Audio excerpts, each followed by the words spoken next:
सांगलीमध्ये उमेदवारी मिळाली नाही म्हणून भाजप कार्यकर्त्यांना आंदोलन केलं।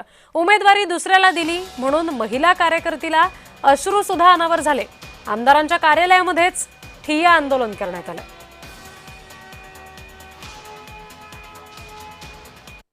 ओबीसी महिलांमधून एका पुणे नवीनच महिलेला उमेदवारी देण्यात येणार आहे असं आम्हाला कळालेलं आहे। मग उमेदवारी देणार आहे, ठीक आहे, आम्हाला काही प्रॉब्लेम नाही आहे, आम्ही काही पक्षाच्या विरोधात नाही आहे। जर त्यांनाच द्यायचं असेल तर देऊ देत, पण आमच्यापेक्षा श्रेष्ठ आहेत काय, त्यांनी कामं केलेली आहेत काय हे आम्हाला दादांनी सांगावं। फक्त दादांनी सांगितलं की आमच्यापेक्षा ते श्रेष्ठ आहेत, आमच्यापेक्षा जास्त कामं त्यांची आहेत, आम्हाला स्पष्ट सांगू देत, आम्ही त्यांचा झेंडा घेऊन आम्ही त्यांची कामं करू। काही नवनवीन चेहरे आलेले आहेत आणि आम्हाला आता असं कळालं की बाबा कोणतरी एक नवीनच चेहरा ज्याचा भाजपचा काही म्हणजे मी कुणाला कमी लेखत नाही, पण भाजपशी संबंधी नाही आहे, काही नाही आहे, नवीन आहे, अशा काही कुठल्या तर एका चेहऱ्याला कशाच्या आधारावर त्यांनी देतात असं मला समजलं। नक्की आहे की नाही समजलं, मग ते आम्ही आमदार सुलताना गाडगीळांना आम्ही भेटण्यासाठी आलो आहे।